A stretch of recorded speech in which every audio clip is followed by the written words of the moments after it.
Hello friends, good morning. मैं हूं MJ. Friends, अभी मैं अपने गार्डन में बहुत ज़बरदस्त चेंजेस करने वाला हूं और वो चेंजेस में ये मेरा एक एक्सपेरिमेंट होगा। जी हाँ, ये पर्टिकुलरली ये एक्सपेरिमेंट के बेसिस पे ही ये मैं काम कर रहा हूं और आगे देखूंगा कि मेरे फ्लावर्स कैसे रिएक्ट कर रहे हैं। जी हाँ, मैं फ्लावर्स की बात कर रहा हूँ। ये जो एक्सपेरिमेंट है ये बेसिकली मेरे फ्लावर्स के लिए ही कर रहा हूँ और आगे आपको मैं इसका डिटेल बताता रहूँगा। एक्सपेरिमेंट में ये है, जैसे कि देख रहे हो, यहाँ पे मैंने 50% वाला ग्रीन नेट लगा दिया है। यहाँ पे ऊपर भी देखोगे, यहाँ पे मैंने 50% वाला ग्रीन नेट लगा दिया है। यहाँ पे हमारा सन है।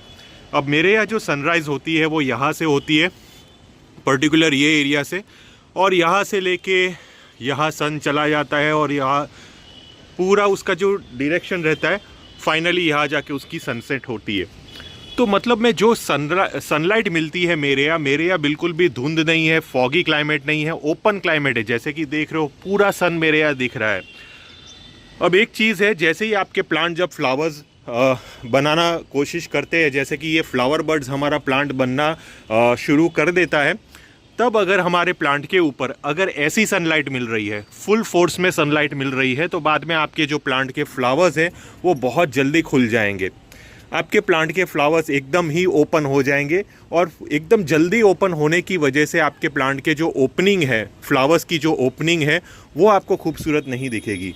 जैसे कि ये जो फ्लावर्स मेरे देख रहे हो वो पूरी तरह खुल चुके हैं और ये जो फ्लावर्स की लाइफ भी है, ये फ्लावर्स की लाइफ कम से कम 3 से 4 दिन ही रहती है मेरे यहाँ, क्योंकि मेरे यहाँ सनलाइट की धूप इतनी तेज़ आ जाती है और साथ में मेरे यहाँ जो गर्मी है, मेरे यहाँ जो क्लाइमेटिक कंडीशन है, वो सपोर्ट बिल्कुल भी नहीं करता एक अच्छे ओपनिंग और अच्छे फ्लावर्स की खूबसूरती और कलर्स के लिए।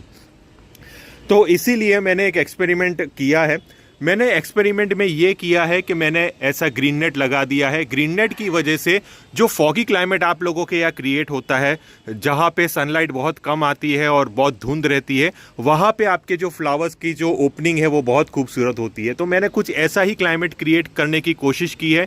मैंने यहाँ पे ग्रीन नेट लगा दिया है और ग्रीन नेट की वजह से यहाँ पे जो सनलाइट की डायरेक्ट रोशनी आती है, वो डायरेक्ट रोशनी 50% जितनी कम हो जाएगी, क्योंकि ये जो ग्रीन नेट है ये 50% शेड नेट वाला ग्रीन नेट है। तो 50% जितनी रोशनी कम हो जाएगी, जिसकी वजह से फ्लावर्स की ओपनिंग थोड़ी सी खूबसूरत आएगी। देखिए, मैं ये तो नहीं बोलूँगा कि एकदम जो नॉर्थ इंडिया का जो क्लाइमेट रहता है, जो जहाँ पे बहुत ज़्यादा ठंड रहती है, तो वहाँ जैसा तो मेरा रिज़ल्ट नहीं आ पाएगा, लेकिन उससे थोड़ा अराउंड 10 to 20% जितना मुझे रिजल्ट मिल सकता है। दूसरी इंपॉर्टेंट चीज़ वो है क्लाइमेटिक कंडीशन। आप बोलोगे सर आपके यहाँ क्लाइमेटिक कंडीशन ही इतनी गर्म है तो क्या करें।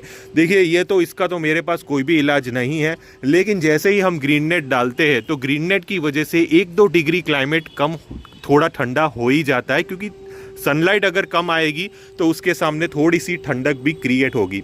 तो मेरे यहाँ मे बी 1 डिग्री या 2 डिग्री टेम्परेचर थोड़ा सा डाउन जा सकता है।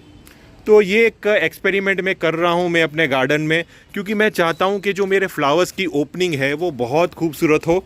जैसे कि ये जो देख रहे हैं कैसी खूबसूरत ओपनिंग हो रही है, तो मैं चाहता हूँ कि ऐसे एकदम से फ्लावर्स मेरे खुल ना जाए, फ्लावर्स की ओपनिंग अच्छी हो और मेरे जो प्लांट के फ्लावर्स है वो थोड़े से लंबे टाइम तक चल सके।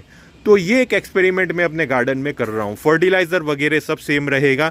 वाटरिंग में मुझे देखना पड़ेगा, क्योंकि जैसे ही मैं डेली वाटरिंग करता हूँ प्लांट को, अगर एक दिन भी मैंने पानी मिस कर दिया तो मेरे यहाँ जो फ्लावर्स है, जो मेरे यहाँ जो स्टेम है वो डाउन होना शुरू हो जाती है।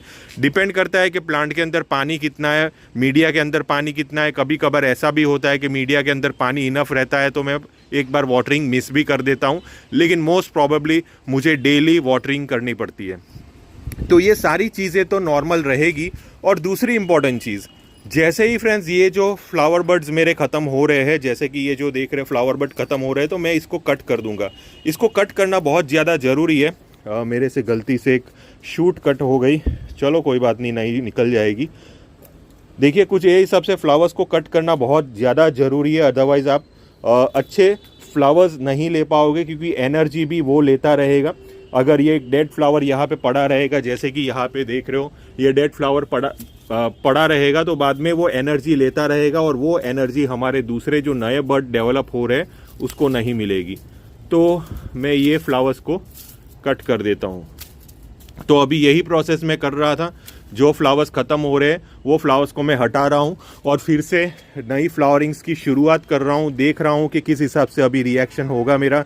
जैसे कि कुछ ऐसे फ्लावर्स हो जाते हैं, गर्मी की वजह से पूरी ओपनिंग मेरी ख़राब हो जाती है, जैसे कि यहाँ पे। तो कुछ ये हिसाब से मैं प्लांट के ऊपर फ्लावर्स की ट्रिमिंग कर दूंगा ताकि नए फ्लावर बर्ड्स ओपन हो और नए फ्लावर बर्ड्स देखते हैं कैसे आएंगे। तो एक मेरे क्लाइमेट के अकॉर्डिंग का ये एक्सपेरिमेंट है। लेकिन अगर आपके यहाँ सनलाइट अभी पहले से ही डीम आ रही हो, 50% कम आ रही हो, तो बाद में आपको ऐसा करने की बिल्कुल भी ज़रूरत नहीं है। आपके अगर फ्लावर की ओपनिंग कुछ ऐसे ही खूबसूरत हो रही हो तो बाद में आपको कोई भी मेहनत करने की ज़रूरत नहीं है। तो अगर आपको किसी भी टाइप का कन्फ्यूजन हुआ ये टॉपिक से रिलेटेड तो आप प्लीज़ मुझे टेलीग्राम ग्रुप में कांटेक्ट कर सकते हो। टिल देन के लिए थैंक यू फ्रेंड्स और हैप्पी गार्डनिंग।